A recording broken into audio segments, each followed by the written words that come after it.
Hello, good morning, dear students. I am Mukesh Kumar. I welcome you in our online classes. Yesterday we had finished part 1 of the second lesson of 8th class Children at Work. Today we are going to discuss the second part of this lesson. So let's read. Velu follows his friend through the crowded street to a big building. वेलू अपने जो उसकी दोस्त है वो जो लड़की जिसने long बनियान पहनी है उसको फॉलो करता है, उसका पीछा करता है through the crowded street. Crowded streets मैंने भीड़ भाड़ वाली जो गलियां उनमें से उसको फॉलो कर उसका पीछा करता है टू अ बिग बिल्डिंग, एक बड़ी बिल्डिंग के लिए। मतलब वो एक बड़ी बिल्डिंग की तरफ जा रहे हैं उन भीड़ वाली गलियों में से होते हुए, और वो उसको फॉलो कर रहा है, उसके पीछे पीछे जा रहा है। Behind the building there is a big garbage bin, और उस बिल्डिंग के पीछे, बिहाइंड के पीछे आप लोगों ने वर्ड मीनिंग भी ये लिखने हैं। Okay, behind the building there is a big garbage bin, और बिल्डिंग के पीछे एक बहुत बड़ा गार्बेज, एक कूड़े का एक डिब्बा पड़ा है। Velu wonders why they are there at all, कि वो वहाँ क्यों हैं। ये तो आपकी इस मतलब जो पूरे पैरे की ब्रीफली सी बात बता दी, इसमें क्या होगा, लेकिन इसको डिटेल में अभी पढ़ते हैं। He caught up with the girl as she was living the station. He caught up मतलब, कोट अप का मतलब क्या होता है, पकड़े गए, मतलब वो इकट्ठे हुए थे वहीं पर स्टेशन पे। He caught up with the girl, उस लड़की के साथ वो रहा, as she was living the station, जब वो उस स्टेशन से बाहर निकली। When they go to the road, जब वो रास्ते पर पहुँचे, वेलू फाउंड दैट, वेलू ने पाया, the vehicles kept coming. Vehicles मैंने जो परिवहन है या जो वहाँ पर जो साधन वगैरह चल रहे हैं वो व्हीकल्स केप्ट कमिंग, वो आते जा रहे थे। And never stopped for anyone, और किसी के लिए भी नहीं रुक रहे थे। Smoke and dust flu at him. Smoke मैंने धुआं, डस्ट मैंने धूल, धुआं और धूल उसके ऊपर गिर रहे थे। फ्रॉम ऑल साइड्स, फ्रॉम मतलब हर चारों दिशाओं में से गिर रहे थे। Making his head spin, spin क्या होता है, घुमाना, उसका चक्का। अब मतलब स्मोक और जो डस्ट उसके ऊपर गिर रहा था तो उसका सिर घूमने लग गया, मतलब उसको हेडेक होने लग गया था। They had to wait for a long time before they could find a gap to run through. उनको बहुत लंबे समय तक वेट करना पड़ा, इंतज़ार करना पड़ा, ठीक है, before they could gap find, जिससे उस कब तक उनको वेट करना पड़ा, जब तक कि उनको एक गैप या बीच में थोड़ा सा रास्ता नहीं मिला, उस थोड़ी जगह नहीं मिली उस रास्ते को पार करने के लिए। वैसे जैसे आप ट्रैफिक वगैरह में घुस भी फंस जाते हो तो आप भी थोड़ा जगह देखते हो ना, बाहर निकलने के लिए भी रास्ता क्रॉस करना है। अगर कंटिन्यूसली अगर व्हीकल्स आते रहेंगे तो आपके लिए मुश्किल हो जाएगा, लेकिन थोड़ा सा गैप होता है आप कहते हो कि जल्दी से निकल जाए यहाँ से। अब कह रहे हैं Velu kept hesitating and the girl finally dragged him to the other side. Velu क्या करता है कि हेजिटेट करता है, हेजिटेट मतलब हिचकी उस रास्ते को पार करने में, या क्योंकि उसने इससे पहले इतना ट्रैफिक वगैरह देखा ही नहीं था, उसके लिए बहुत नई चीज़ थी, इसलिए वो थोड़ा हेजिटेट करता है वहाँ से। मतलब क्या है, हिचकिचाहट रहती है उसके मन में भी, मैं पार करूँ कि नहीं, पार करूँ कि नहीं, इसलिए वो वहीं खड़ा रहता है। लेकिन जो लड़की है वो उसको अंत में ड्रैग मैंने क्या, तो घसीट के ले जाना, मतलब ये उसको खींच के ले जाना, उसको वो दूसरी साइड पे खींच के ले जाती है। What do you think you are doing, वो लड़की ने क्वेश्चन किया कि ये तुम क्या कर रहे हो, तुम्हें क्या लगा तुम क्या कर रहे हो। ग्रेजिंग काउस, ग्रेजिंग काउस मतलब ग्रेजिंग मतलब चरती हुई, काउस मैंने गाय। यहाँ पर तो कोई मतलब आपको आसपास ये जो पिक्चर है इसके अंदर कोई काउस दिख रही है चरती हुई, नहीं। अब इसका मतलब क्या होता है, उसको कह रही है वेलू को ग्रेजिंग काउ की तुम चरती हुई गायों की तरह धीरे धीरे क्यों सर रहे हो, जल्दी से निकल आओ ना, क्योंकि वो उसको खींच रही है और इधर उधर से साधन जो व्हीकल्स आ रहे हैं, इस वजह से कह रहे हैं कि जल्दी जल्दी आओ।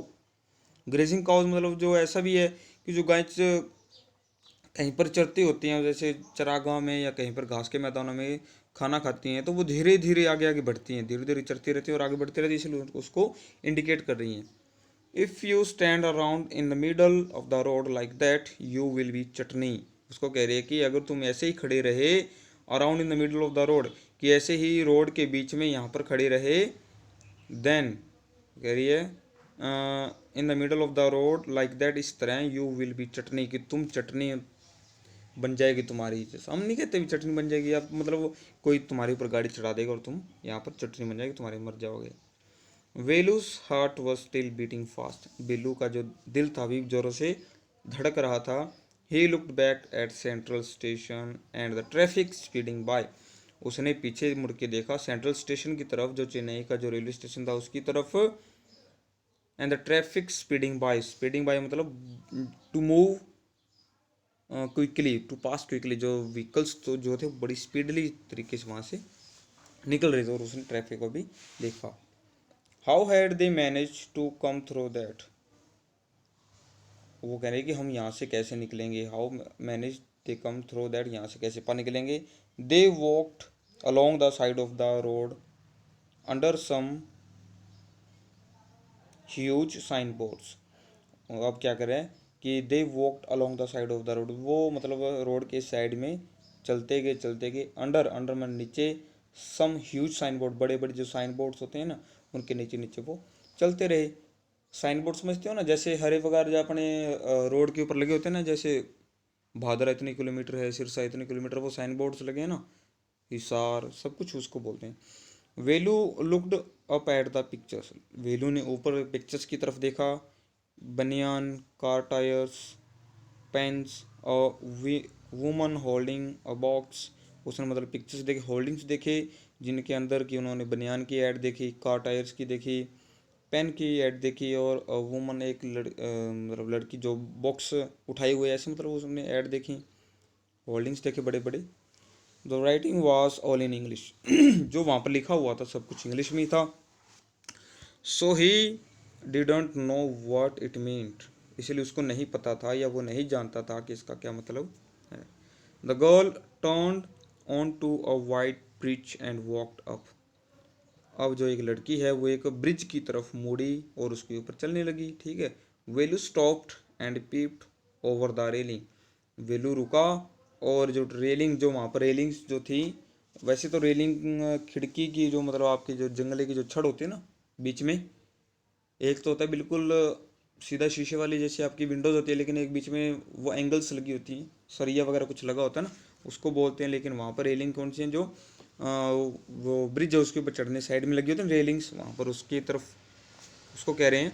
और उसकी तरफ से उसके ऊपर से वो झांकने लग गया, वेलू स्टॉप्ड, वो रुका और उसके ऊपर से झांकने लग गया रेलिंग से। अंडर हिम, उसके नीचे, मतलब जो वो ब्रिज के ऊपर खड़े हैं, वो पुल के ऊपर खड़े हैं, नीचे से सड़क जा रही है।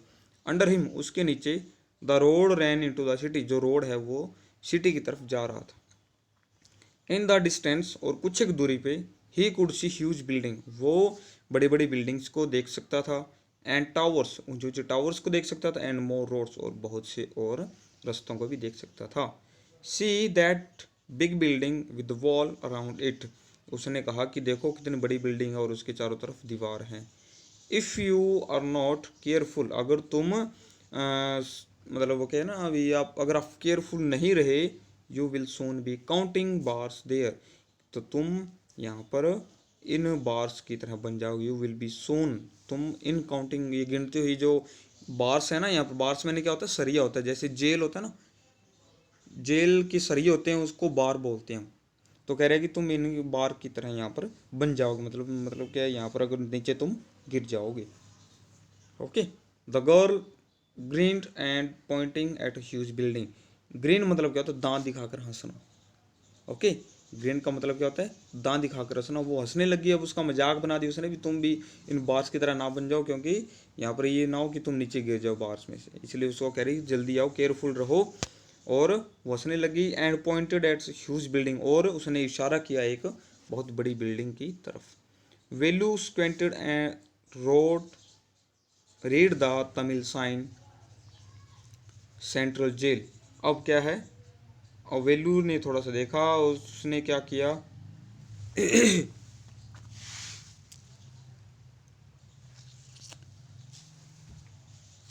उसने तमिल साइन बोर्ड की तरफ देखा और उसने पढ़ा क्या, सेंट्रल जेल। वाई, अब उसने कहा क्यों, आई हैवंट डन एनीथिंग रॉन्ग, उसको ये लगा कि जो लड़की है वो उसको सेंट्रल जेल में लेके जा रही है, इसलिए उसने क्या, क्यों, मैंने कुछ बुरा नहीं किया, वो मैंने कुछ गलत नहीं किया। I haven't done anything wrong, उसने कहा मैंने कुछ गलत नहीं किया।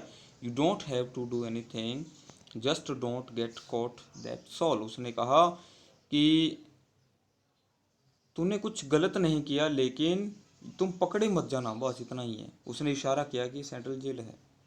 Okay, what does she mean, उसका क्या मतलब था। वेलू वॉन्डर्स, वेलू आश्चर्य में था, वो हैरानी में था कि इसका क्या मतलब था। Meanwhile the girl was already heading down the bridge with sack on her shoulder, और उसी बीच, मीन वाइल का मतलब के दौरान, और उसी दौरान क्या हुआ, जो लड़की थी ऑलरेडी हेडिंग डाउन, उसने अपना मतलब, अब वो पहले तो चढ़ रहे थे ब्रिज के ऊपर, अब वो नीचे उतर रहे हैं। Okay, heading down the bridge, वो ब्रिज से नीचे की तरफ उतर रहे हैं। With the sack on her shoulder, और जो सैक जो थैला था वो उसके शोल्डर पे, उसके कंधे पर था। वट वॉज इट, वो क्या था, उसके अंदर क्या था। He had seen her putting plastic cups into it, उसने देखा कि वो लड़की जो प्लास्टिक कप्स है वो उसके अंदर डाल रही थी। कहाँ पर, स्टेशन पे। What are you carrying in that bag, उसने पूछा कि तुम इस बैग के अंदर क्या कैरी कर रही हो, इसके अंदर क्या आपने रखा हुआ है। उसने बताया things, bottles, papers. Velu wondered what she was doing with them, Velu को अब ये हैरानी हुई है, ये आश्चर्य हुआ कि उसके अंदर क्या होगा। ओके, जानने का जो उत्सुक था ना वो जानने को चीज़ें को भी, ये क्या था। But he felt shy to ask any more question, लेकिन वो अभी भी कुछ एक भाई शाई था, थोड़ा शर्म महसूस कर रहा था, थोड़ा हिचकिचा रहा था भाई उसको और क्वेश्चंस पूछे या ना पूछे। Velu wondered what she was doing with them, अब आगे सॉरी बेटा। इट वॉज स्टिल मॉर्निंग, ये अभी भी मतलब सुबह का समय था। But the sun blast down on the tar and Velu's bare feet burn, morning थी लेकिन जो सूर्य था वो बहुत ब्लास्ट मैंने बहुत ज़्यादा चमक रहा था, बहुत ज़्यादा मतलब धूप बहुत तेज़ थी। ओके, ब्लास्ट वैसे तो विस्फोट होता है, जैसे कि विस्फोट हो गया ऐसा लग रहा था। ऑन द टार, टार मतलब क्या होता है, तारकोल की परत, या जो सड़क होती है ना, सड़क के ऊपर लुक बिछाया जाता है, बजरी वगैरह बिछाए, तो वो उतनी ज़्यादा गर्म हो गई थी कि उसके पैर जल रहे थे। एंड वेलूज बेयर फीट, उसके जो नंगे पैर जो थे वो जल रहे थे। सिंग, जो आपके एक पैर के लिए फुट यूज होता है, FWT, और यहाँ पर जो डबल जो दोनों पैर हैं, ठीक है, FWT फीट, मतलब उसके जो पैर है वो जल रहे थे। बर्न मैंने जलना, बेयर मैंने नंगे, नंगे पैर उसके जल रहे थे। It was not like walking on the mud road, वो ऐसा नहीं था कि आप किसी मड मतलब कीचड़ होता है, कीचड़ भरे रास्ते, मिट्टी से सने हुए रास्ते पे जा रहे हो। ही was soaked with sweat, socked मैंने क्या होता है, गीला हो जाना, बिल्कुल भीग जाना। He was soaked with sweat, sweat मैंने पसीना, वो पसीने से बिल्कुल भीग गया था। He tried hard to walk in the shade and keep up with the girl at the same time, उसने बहुत प्रयत्न किया, बहुत कड़ी मेहनत की, to walk in the shade, छाया में चलने की, और उस लड़की के साथ बने रहने का, मतलब वो लड़की जा रही तो वो, क्योंकि उसके लिए नया शहर था इसलिए उसके साथ ही बने रहना चाहता था।